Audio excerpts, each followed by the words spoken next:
Bad boys of the game at 12:20. First on four with strong language from the start, the inside guide to the ultimate outsider.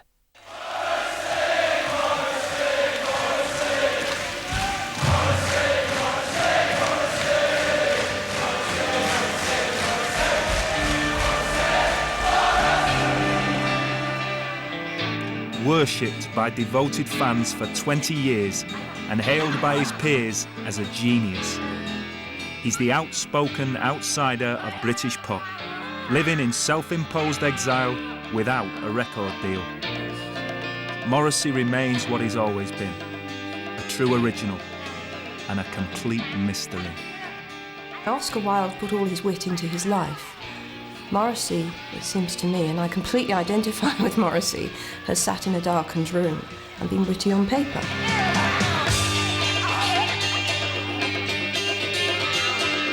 He is one of the only people in pop who has managed to turn themselves into a virtual mythological archetype.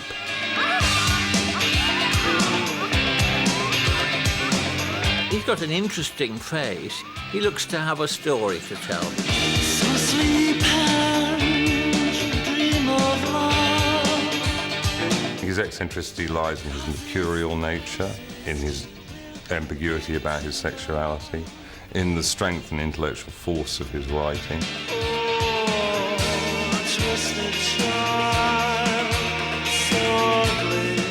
He's so catered for those sort of lonely misfits that spent a lot of time in their bedrooms. And there's certain feelings and ideas that he has, that he owns. He's an original of the species. There's not many of them. He is certainly one of rock's great enigmas. I don't think Morrissey's normal. I think he spent his entire adult life trying to be anything but normal. I can't imagine him going in a trendy bar. I can't even imagine him walking through Notting Hill Gate. Rumours about Morrissey abound, but no one knows the truth. What do you think he's really like? Nobody knows. You don't know, I don't know. I'd say his mother knows. He probably doesn't even know. With his first major TV interview for 16 years and unprecedented access to his life on tour and at home in Los Angeles, it's time to put the record straight with an exclusive insight into what it's like being Morrissey. At the end of the day, he lives in LA, he drives a Jag, he goes to the beach. I don't think he's living in a dark room dressed in black. Very true.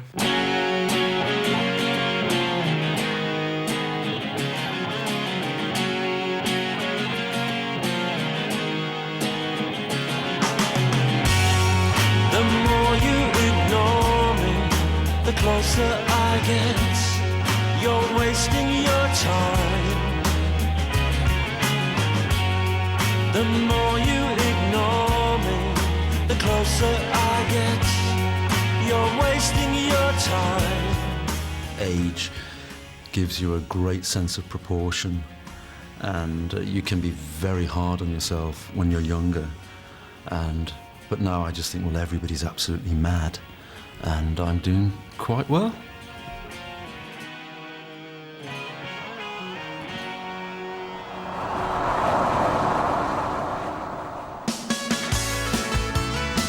Summer 2002, and Morrissey is on a world tour, attracting a new generation of fans.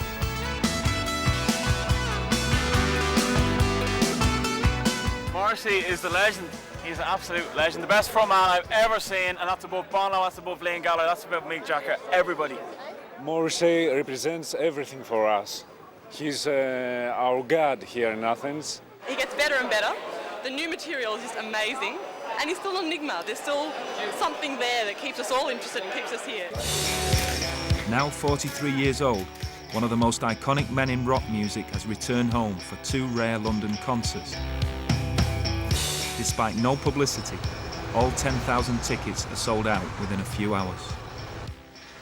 This is the Churchill suite. Silly things that you end up doing for a television camera. It's abnormal, isn't it? I mean, how many people did he send to their deaths just to make up the numbers? When Morrissey comes to England, you fucking know about it. You know, not because he does a press conference at the airport, you know, or not because he's going down to the Met Bar. You know about it because you know about it, you know? It's as simple as that. First night at the Royal Albert Hall, and expectations are high. So here we are backstage, and as you can see, the tension is mounting. Even before he's on stage, I think that's amazing. Sort of, you hear those football chants, and Morrissey, Morrissey, the football chants start.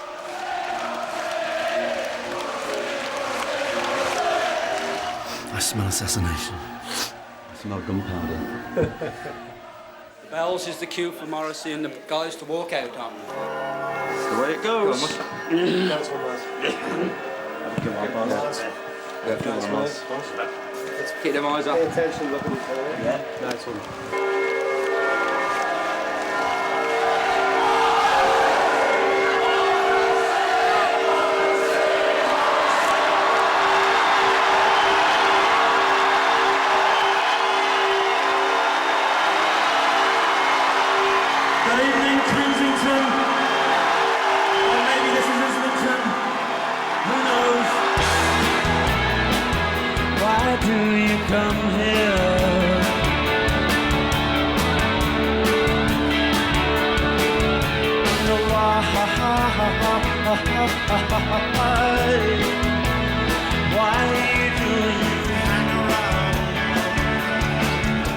He can come over here and do a brief tour, and it's kind of like he flexes a muscle. You know, he has the crowd going absolutely bonkers.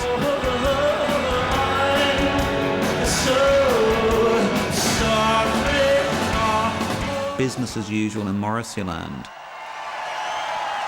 People treat it like almost like a religious experience. It's crazy. I remember. When Morrissey reaches over the moat to touch you, you no longer feel lonely, you feel celebrated in the love of the one common sovereign, which is Morrissey. From the very start of Morrissey's solo career, his concerts have been unique in their scenes of frenzied desperation as fans seek to pay homage in the flesh. Flinging themselves onto the stage to catch the king's touch. You know, the king could cure in some way the scrofula of loneliness. If you notice, it's nearly all blokes. It's not women that do it, it's men. Men are in love with him, not women. Because these are fully formed adults and mostly male, it's inexplicable. It doesn't fit into any kind of stereotyped heterosexual fantasy. Young heterosexual men and now older heterosexual men respond to that at a homoerotic level. I think it speaks to the homosexual component in a lot of heterosexual men.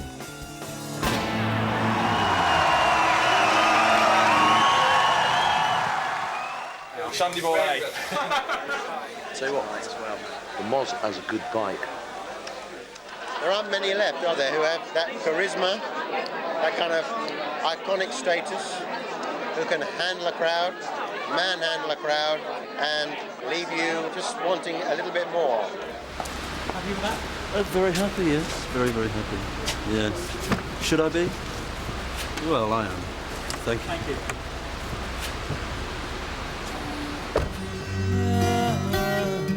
The roots of the Morrissey phenomenon lie in the suburbs of Manchester, where this previously unseen home movie film was shot in the 1960s. It's the only existing footage of his Irish Catholic family with the young Morrissey.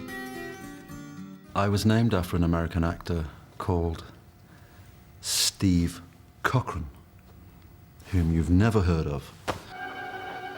I know what you're trying to prove, but knock it off. It won't work. You're stuck with me, baby. And you know it. I never liked the name Stephen, so I dropped it as soon as I could. I would automatically call somebody by their first name, but if they only have one name, well, I would tend not to call anybody anything at all. I found I couldn't say Morrissey, this, such and such. I just wouldn't say his name.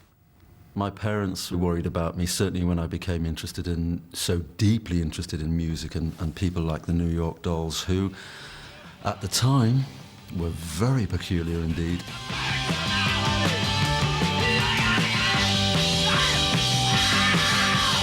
dressed the way they wanted to dress, which was slightly transgender, shall we say, and I was hooked for life.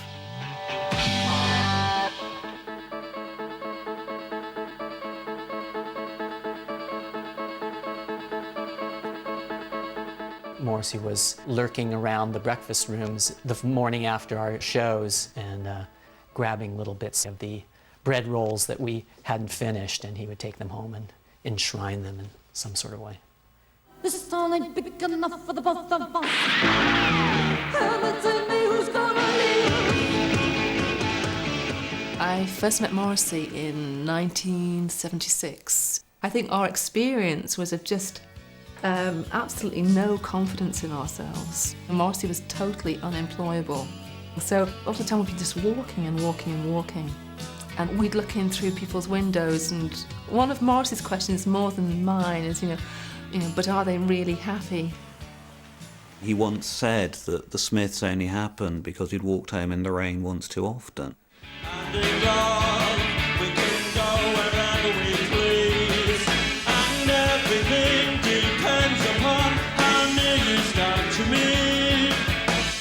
The Smiths was an incredibly personal thing to me. It was like launching your own diary to music. They've got this daffodil-throwing singer who has big ideas in his head, and his lyrics are going to change the way we see the world.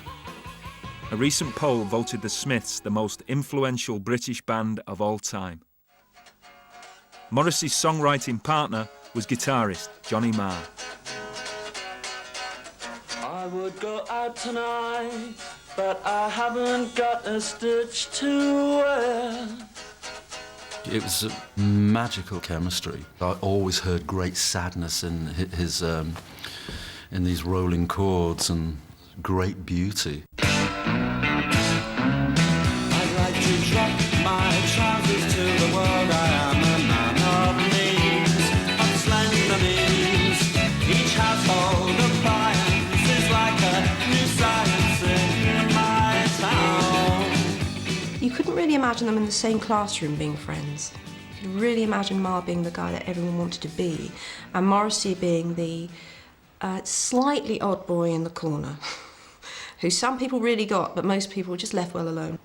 But what really set Morrissey apart was he chose to be alone, the first openly celibate rock star. It was all added to the mystery, I mean, how great is that, somebody who's like, I refuse to fuck? You know what I mean? That's just like, my God, you're so cool, Could never refuse to fuck, really. But I have, I think that was the problem with the C word, because the celibate word, because they don't consider for a moment that you'd rather not be, but you just are. I was never a sexual person, never. He was asked, are you a virgin? And he said yes, in quite a profound sense, or something like that. It was such a very Morrissey thing to say. The unusual thing was, I said it and I admitted it, and it happens to millions of people, and they wouldn't dare say it or admit it because they'd feel like a complete idiot. I don't sob about it, but it wasn't easy, and it's over now.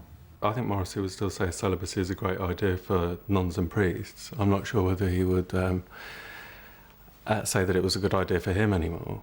In 1987, at the peak of their powers, the Smiths split up when Johnny Marr quit. One night we had a conversation about it, and he was saying, I think it's about time and I've had enough, and I was saying, well, yes, I understand, but I didn't really mean it. I didn't really think that he'd completely pull the plug. I think the Smiths was the only group whose falling apart really affected me personally. I was very sad. But the end would be drawn out and messy. In 1996, the Smiths drummer, Mike Joyce, sued Morrissey and Marr at the High Court for an increased share of the band's earnings. The judge found in Joyce's favour. It was a terrible miscarriage of justice. So it's been really shocking, and I wish the very, very worst for Joyce for the rest of his life. Beware, I bear more grudges than lonely high court judges. When you sleep, I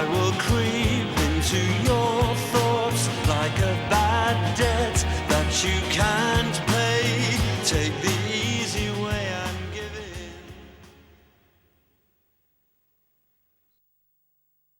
Take a journey to the dark side of the 80s.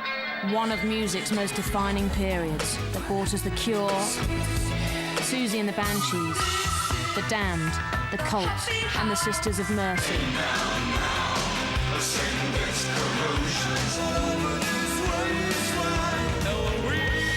The very best of alternative rock, goth, and indie guitar. Dark side of the 80s. So, do you want to invite me up for a coffee? A little fooling around. Maybe I could spend the night. We could get engaged, married, kids. Stop. We've only just met. Keep the change.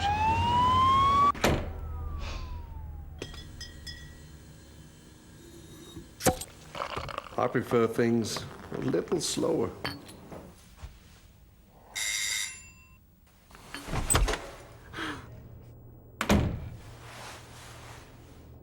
Grolsch never rushed.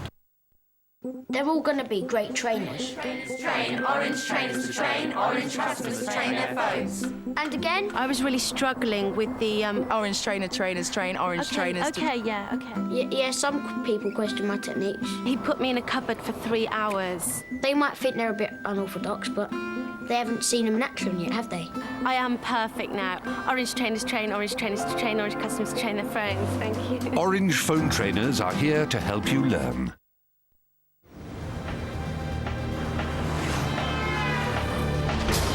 Every day, Royal Mail helps the financial services industry reach millions of customers. Every day, our special delivery service guarantees valuable packets arrive quickly and safely. Every day, we deliver over 80 million items for the UK's top businesses. We are the real network, and we make business work.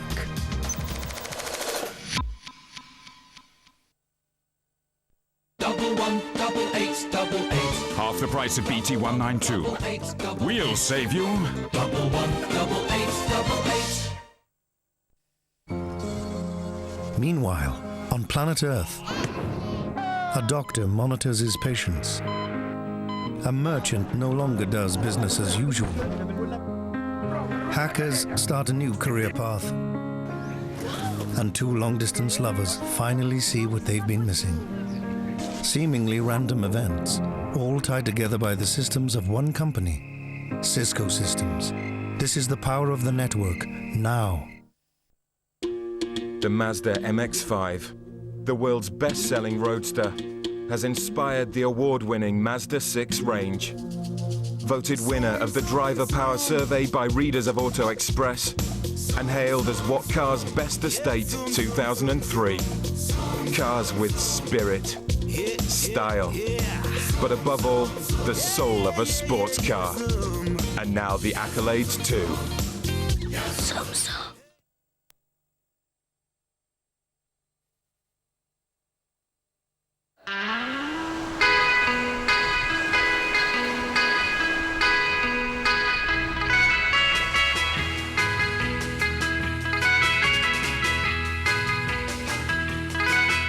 I absolutely despise airports and air travel. That really scares me to death because it's not safe. You could die. I hate the dictatorial way that you're told to pick this up, get your bag. No, you can't. Yes, you can. Stand here, join the queue, leave the queue. It seems as if as soon as you enter an airport, you're absolutely nothing. You're just this great big blob of flesh. It's Morrissey's first visit to Australia for 11 years. And one fan is more pleased to see him than most. She won a competition to meet him back in 1992, and today she finally gets her chance. Nice to meet you. You must be feeling so tired after this tour. I'm glad one person realises that. Thank you for waiting all this time. Bound to be disappointed. Thank you so much for your time and everything you've done. You've made me and so many people so happy. I didn't mean to. Every night it's really a bit like starting and finishing a play. It's like stepping out and doing Hamlet or Macbeth. There's a lot of mental preparation. Am I going to see you get changed? Only in your dreams. You have to, at least from a distance, look as if you know what you're doing. And I can manage that.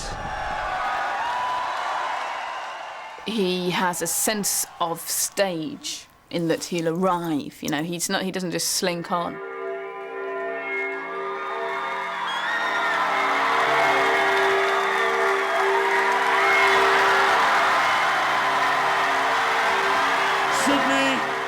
He knows about the drama and the opera of performance. But Jesus made me so. Jesus saved me from pity, sympathy, and people discussing me. He is abandoned in a way that one wouldn't imagine. The bad that's been done. That's what is fascinating to watch, is this person who goes from being quite a reserved person to somebody who will strip down to the waist, flagellate himself on stage. It's always the quiet ones, isn't it? You know, you've got to watch out for them. I think he's a right dirty bastard, you know. And if the lights were out, could you even dare put his hair full on the mouth of it? Here is somebody who is able to encapsulate a lot of very deep thought, gloss it with irony, and then repackage it with emotion. I've been stabbed in the back so many, many times. I don't have any skin, but that's just the way it goes. Whatever you put down in a lyric to define your love or hate for anyone, he'll do it one better. Because he's the best lyricist I've ever read. Tell all of my friends I don't have too many, just some rain-coated lovers, puny brothers. The media have generally always referred to me as being miserable and morose and the Pope of Mope and things like that. That's what I don't get. I don't get the miserable thing at all. I find them very funny. Girlfriend in a coma, I know, it's serious. Girlfriend's in a coma. When I heard it, I nearly crashed my car and ended up in a coma. He has that gift. That is not the mark of a miserable man. They're just miserable people that don't get the humour. I remember reading an interview with Morrissey in Smash Hit. I think he'd been asked, what is your typical day? And his typical day was basically, I stay at home and I listen to people walking up the stairs next door, and I'll go out and buy a bit of plum jam, maybe bring my mum. And then right at the end of this typical day, he said, and then it's back to bed and back to the real world. But it wasn't all tongue-in-cheek. There was a genuinely dark side to Morrissey's reality. During Morrissey's life, there were periods of very, very bad depression. These absolutely sort of debilitating periods where life seemed to have absolutely no point. I suffered greatly from depression. It was very serious when I was a teenager and when I was in the Smiths. Draw parallels, if you will. So I took prescribed drugs for a long time.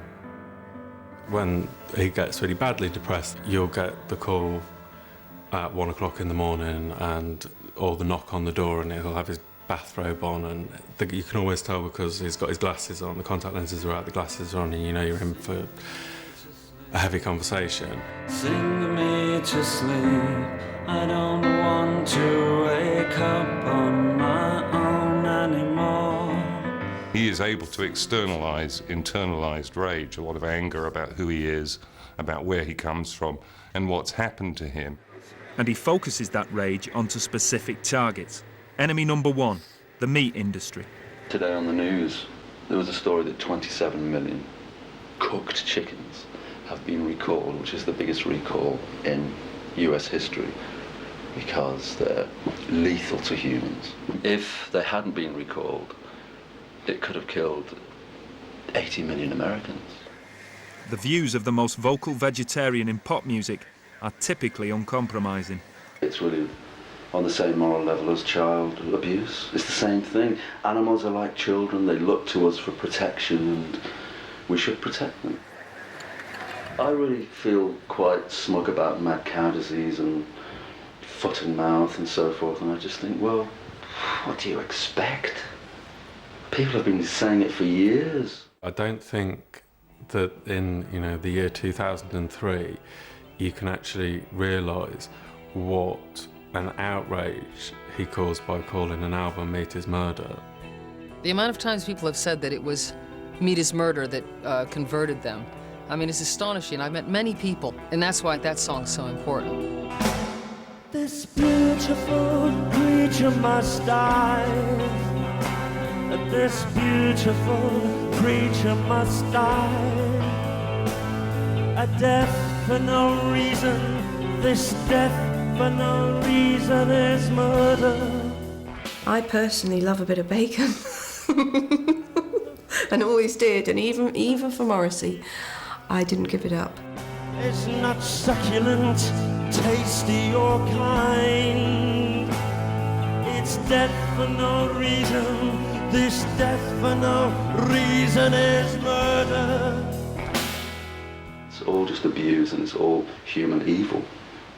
Which is why I think the royal family are evil, because they enjoy fox hunting. These are despicable people. And Charles, above all, has no intelligence whatsoever. I'm surprised he's not been slapped by a few people in the past, to be honest, for the things he's said, because he has been really outrageous. Do you still follow football? No. I mean, if they were kicking a politician around, I'd follow then. If it was Tony Blair instead of a round object, I'd be captivated. I think he's very true to himself that way. I don't think he would censor himself, and then if people don't understand it, then fuck him. I just don't think that he could care less, to be honest. I've never intended to be controversial, but it's very easy to be controversial in pop music because nobody ever is. I remember him telling me, like, oh, this song, you won't like the title. I said, what is it? And he went, it's called The National Front Disco. I was like, oh my God, you're going to get us killed.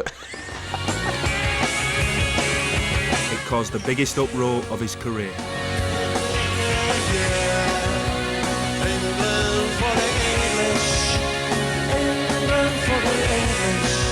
One music paper compiled a dossier of Morrissey's comments over the years and accused him of racism. He never responded. They've kept on at that thing, like, well, if he doesn't defend himself, then he must be. Why fucking should he? Why should he? We all know for a fact he's not. Because if he was, the fucking News of the World would have uncovered it first. Forget the fucking NME. Not everybody is absolutely stupid. Why on earth would I be racist? What would I be trying to achieve? In 1998, Morrissey set up home in Los Angeles, leaving England behind. It seemed that I had a better chance of being struck by lightning than I had of being accepted by the British music industry. Morrissey is one in a long line of great English artists like P.G. Wodehouse or Noel Coward, who eventually leave because they're just not prepared to be pilloried for the very qualities that they were initially praised for. I'm just passing through here. I'm on my way to somewhere civilized, and maybe I'll even arrive. Maybe I'll even arrive.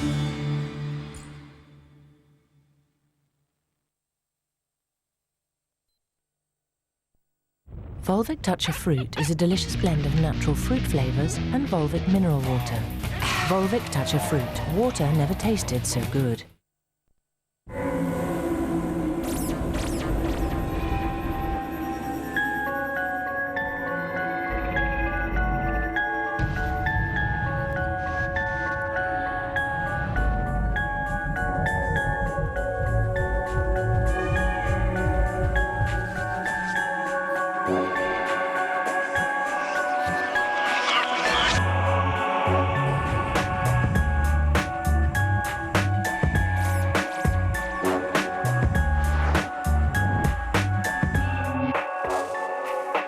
O2 Active.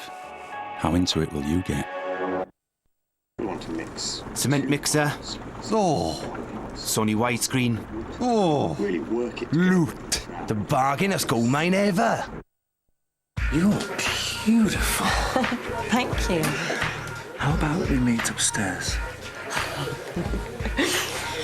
Follow me in 5 minutes. You should have come to Specsavers.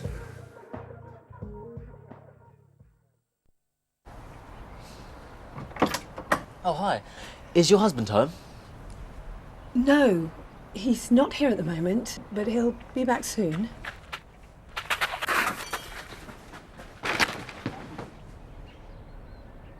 It's just that he left his glasses case in the showroom the other day. Thank you. Thank you.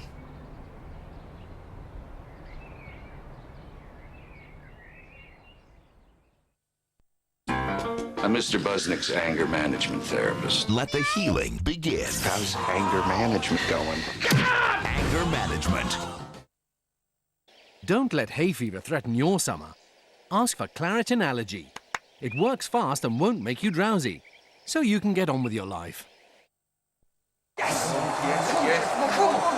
on. Yes.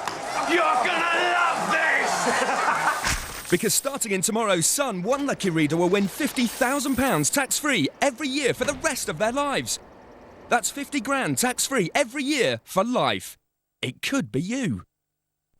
Suddenly, the man on the telly said something incredible. Incredible! Halifax now pays 4.05% interest on fixed savings. 4.05%? Skyscraping? Does anyone else pay as much? Our banks don't. That's balmy! And how could you put this right? Switch to Halifax. #1 bank for savings. Oh, meow. That's let the cat out of the bag. Exhibit A, proving that Halifax 1-year fixed savings offers doobie-doo. Extra value. Open and shut case. And your verdict? Who gives you extra? Who? We do. Who gives you extra? The new Black & Decker hedge trimmer with extendable handle gives you extra reach for those taller, wider hedges.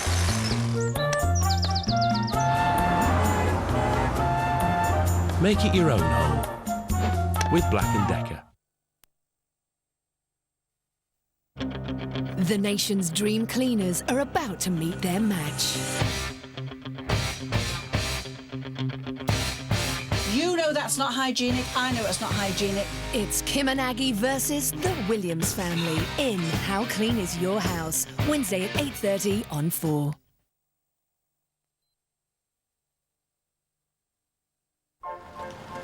For the past 5 years, one of the most English of pop stars has lived in Los Angeles, just off Sunset Boulevard.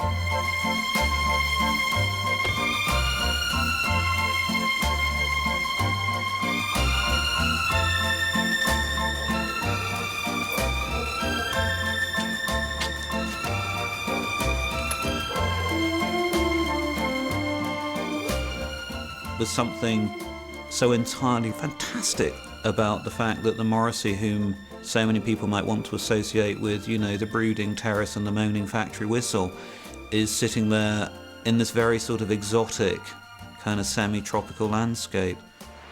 Please squeeze your bodies in. So welcome to my lowly shack. This is where I live. This. Choreography is extra, don't forget that. I think that the house is entirely right for him as well in terms of its history. It was reportedly built by Clark Gable for his woman at the time, whose name was Carol Lombard, who, as you know, died tragically as soon as she was given the keys to the house, apparently. Morrissey is living, if you want, with his family. It's been in the hands of many people. F. Scott Fitzgerald. His family of ghosts, almost. His informants, his inspirations. It was also the home of John Schlesinger's other half. He lived here for a long time. These kind of, you know, ambassadors, agents of glamour. Since Morrissey bought the house, he's added his own distinctive touches. Inside the house, I do feel very English, and I think you can tell that. I haven't remotely adapted. You know with Morrissey that if he chooses to have an image of the young Bobby Moore up, it's less for the picture of Bobby Moore than it is for the little row of semis on the back of the horizon. These are a few of my favourite things.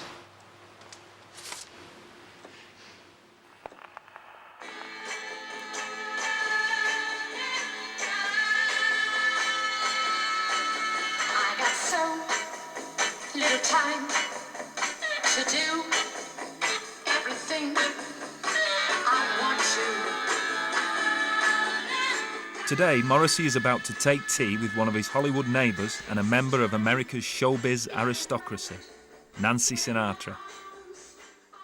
American society would consider her to be royalty. I don't see her as royalty.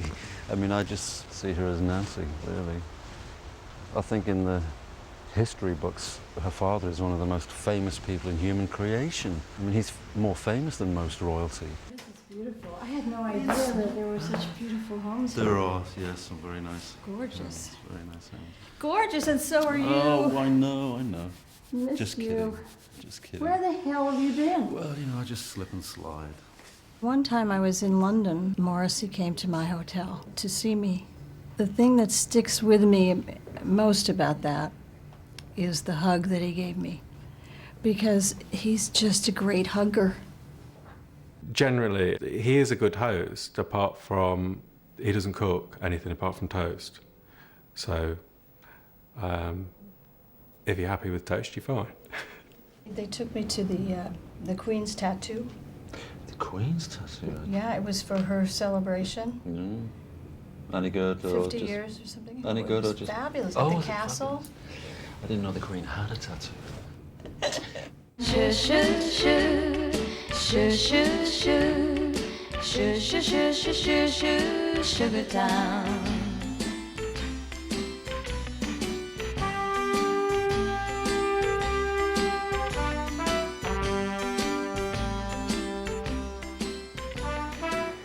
This country is generally obsessed with signs. They love signs all over the place, telling you what to do, what not to do. It's not that people generally are frightened of violence and muggers or whoever. People are frightened of authority and the police because they're the people who have complete control over you and they can do anything to you and there's nothing you can do about it. That's why this is a frightened city. It's a police city. LA is home to one of Morrissey's most surprising and most fervent fan bases, the city's Hispanic community. It's kind of interesting that he's now kind of cultivated this Latino following. It's real hardcore bunch of fans, lots of guys in their wife beater undershirts and Morrissey tattoos and stuff.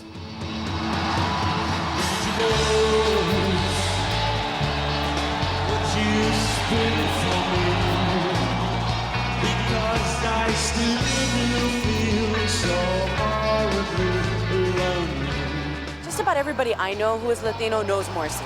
It's like so against what our culture stands for. It's amazing.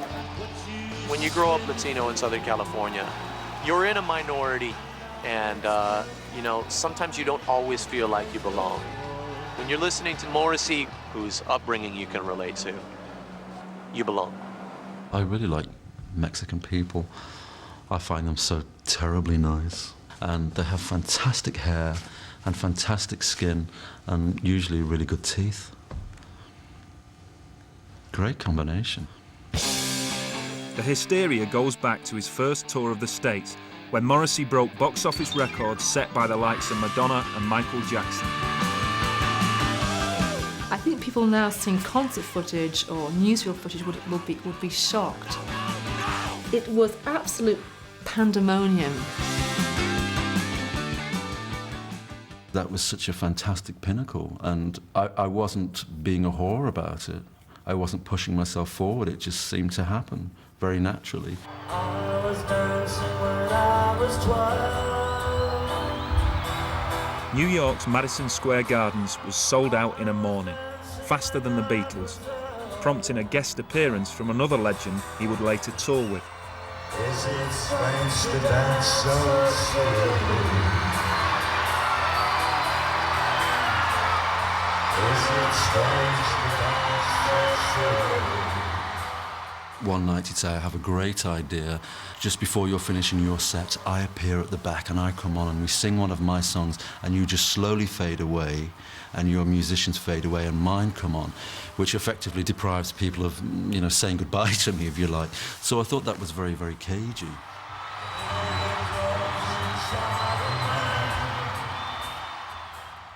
So I eventually left the tour and received enormous bad press for it, and he never spoke to me again.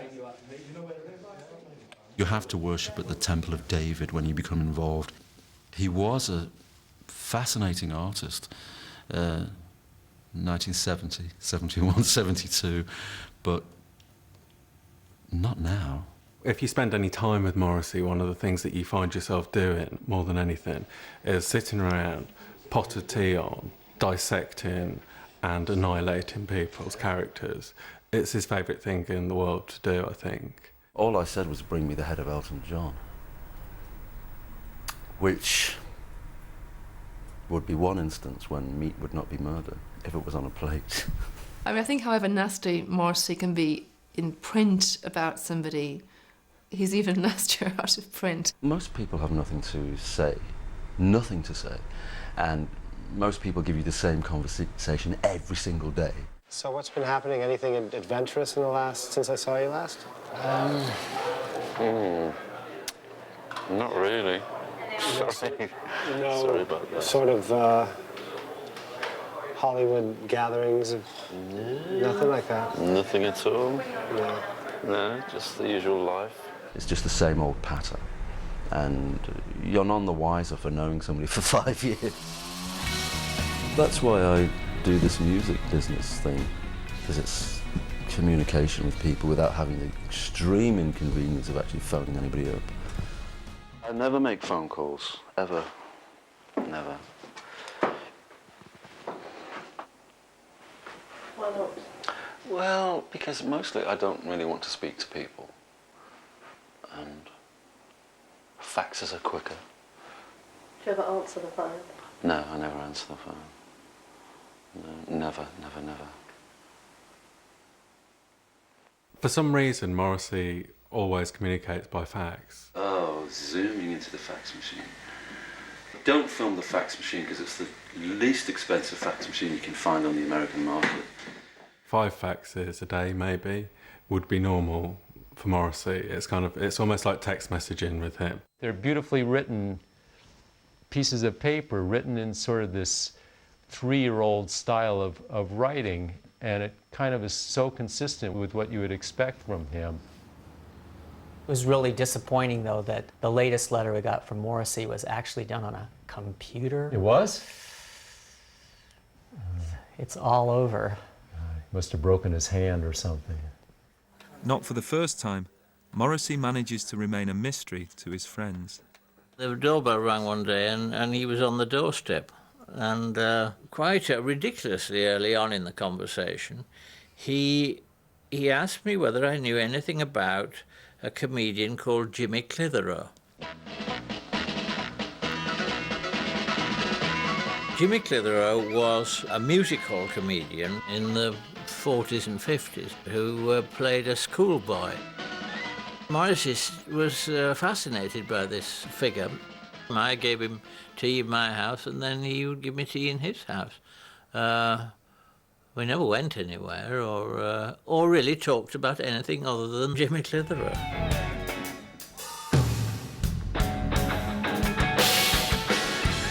He was born in a different age than his character was preparing him for. And I'm glad God made that particular mistake. The idea of eccentricity is enormously important to understanding Morrissey. He has some affinities with figures like Francis Bacon. He's fully embraced his destiny as an eccentric. I am what I am, he says. but you aren't allowed to know what I am, and that's a very, very eccentric position.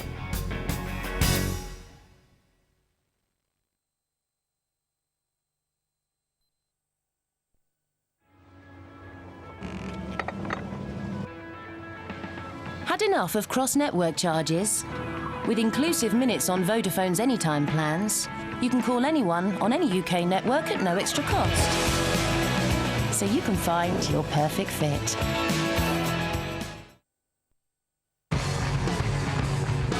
This is Led Zeppelin. Unseen, unheard, unearthed. Previously unreleased live performances from the world's greatest rock band. The ultimate rock experience.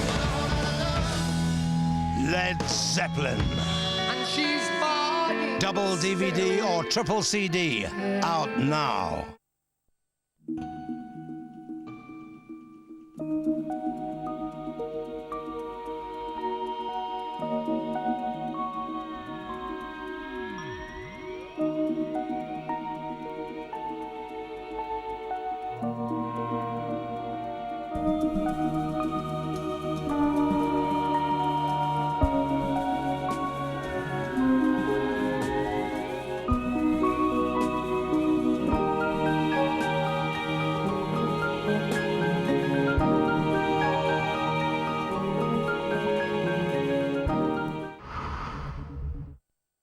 There's one sure way to pick out a good driver.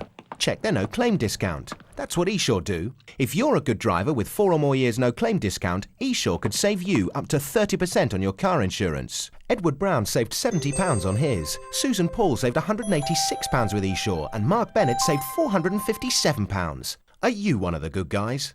If you've got 4 or more years no claims, see how much you could save. Call eSure on 0845 045 5000. Do it now.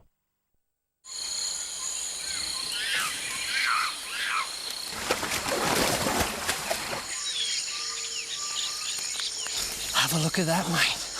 Beautiful. Well, that's a bit wrong.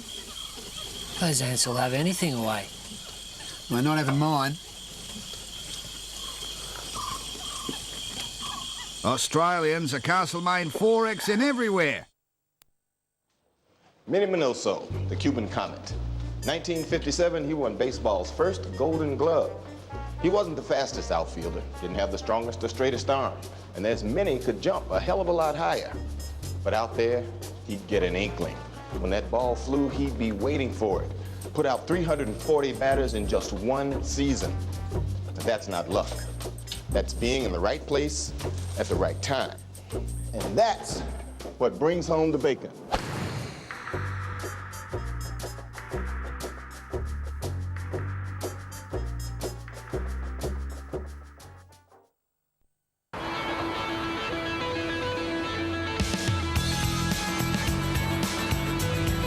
Want help finding a mobile plan that really suits you? Pop into Vodafone and ask about perfect fit price plans.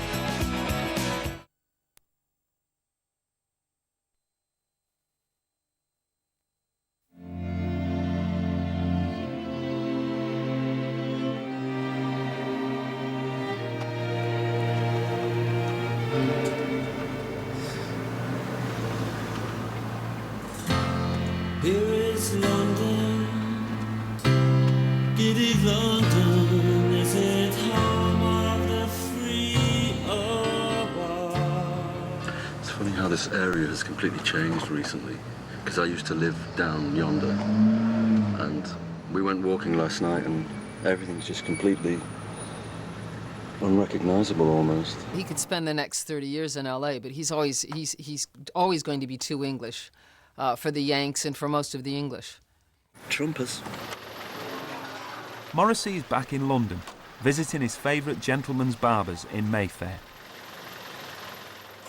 Fascinating hunting pictures around the wall, you know. There's always a fly in the ointment. I think they're going to give me a trim and possibly just a slap around the face. facial. Hello. Nice to meet you, I'm Kieran. Nice to meet you. Yeah. Wow. So much for London, home of the crass, outrageous and free.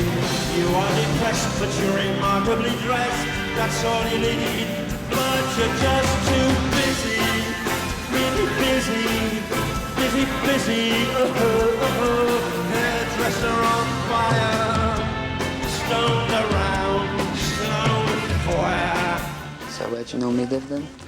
I normally live in Los Angeles. If you can call it normal living. Quite lively, is it? Oh, yeah, but I'm not.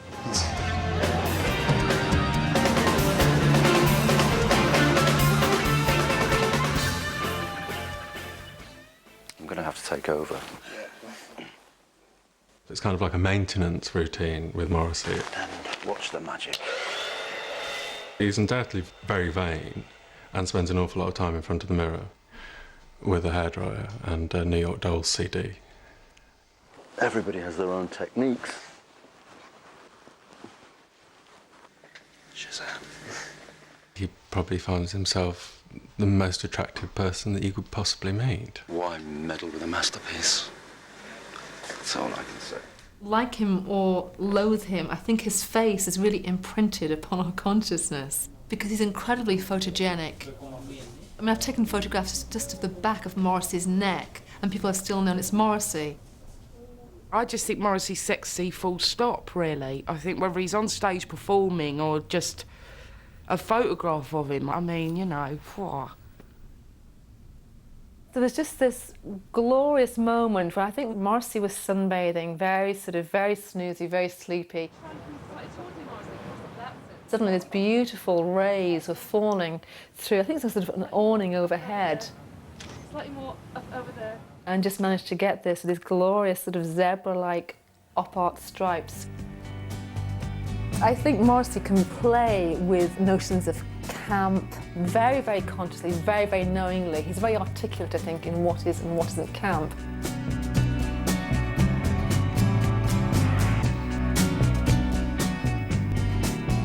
The homoerotic content of the imagery is absolutely manifest, and to deny it would be extremely foolish. I don't know what homoerotic is. I mean, I know what erotic is. I don't know what hetero... I've never heard anybody say heteroerotic. So I don't know what homoerotic means. He may be famous for being outspoken, but when it comes to himself, Morrissey is fiercely private. Well, I mean, absolutely nothing does he give away about himself, is my experience. Not a jot. I think the only personal detail I managed to get out of Morrissey in probably a couple of hours of conversation was the fact that he liked Coronation Street. And he's never more ambiguous than on the subject of his sexuality. One thing you've never answered, and that's about your sexuality. And I'm not going to. Morrissey's sexuality was so picked over by the press in the early days that I think he has stopped. I think it's just boring more than anything else.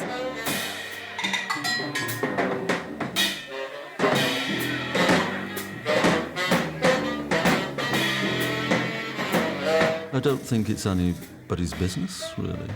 I just don't. I can't see when it becomes anybody's business.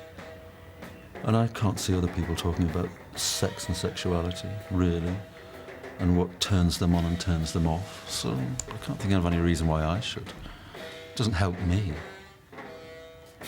People can think what they like.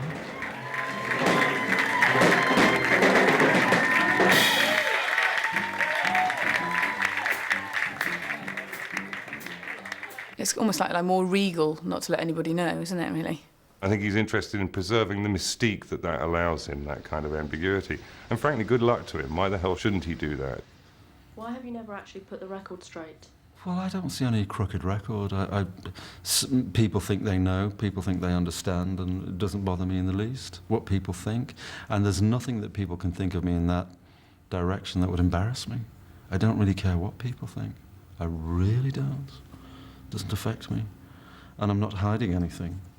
If he could sit in an interview and say, you know, I am XYZ, he would love to do it. He would love to have that answer. He doesn't know. He's genuinely unsure about the whole world of intimacy and sexuality and relationships. I'm writing this to say, in a gentle way, thank you, but no. I will live when life is I will undoubtedly die alone. For Morrissey, loneliness is a threat, a promise, and a validation of who he is. It's a chosen aloneness. I think Morrissey is very, very much, so much his own person that it's, you know, takes a lot to find somebody else that, you know, can live harmoniously with that certainty.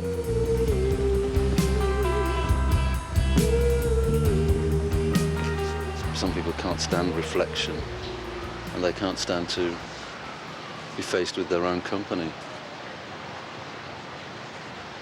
But that's never remotely bothered me.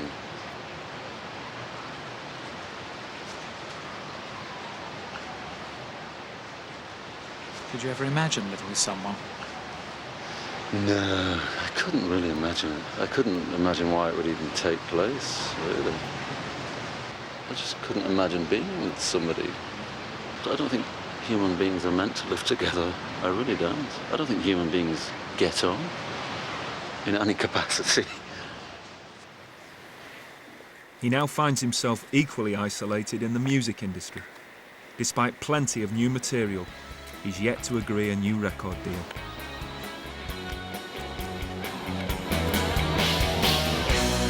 You have never been in love until you've seen the stars reflect in the reservoirs. The music business has changed now, man. It's like it's full of fucking wankers, right? If they can't flog your ass, then they ain't giving you a record deal. If they can't sell you to little kids who don't know shit from clay, they will not fucking take a chance on you. Hector was the first of the gang with a gun in his hand, and the first to do time, the first of the gang to die. Oh my. I think it's absolutely obscene that he's without a record deal. I can't believe it. It's disgusting. All he would have to do is meet one person at the record company that he didn't like, and he just would, that'd be it. He wouldn't consider it. I find the fact that he hasn't got a record deal at the moment enormously seductive. It makes me want to give him a nice big cuddle because he's managed to alienate so many people in what, after all, is an uncreative and uninteresting industry.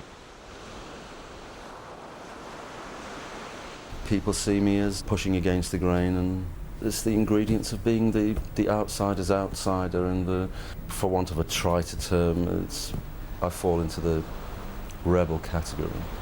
Authentically so. I think he likes a row, and I think he likes to stir it up, and I think he likes friction. That's why I like to see him on the radio next to Britney Spears and Limp Bizkit, because there's a row brewing, just him being there.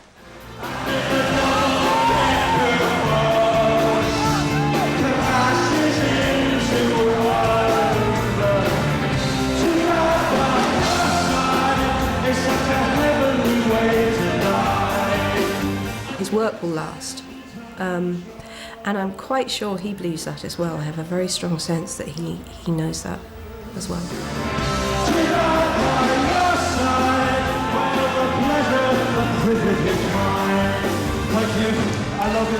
You don't know this person, but you feel like there's a bit of a soulmate wandering around who's actually giving you great pleasure, you know. The pleasure and the privilege is mine. Thank you. He's fucking revered, man. Because these records will be listened to for the, you know, until George Bush blows the planet up, I would have thought. I've left my fingerprints somewhere. That's good enough. I'm my own person, and that's good enough. And I stand my ground, that's good enough.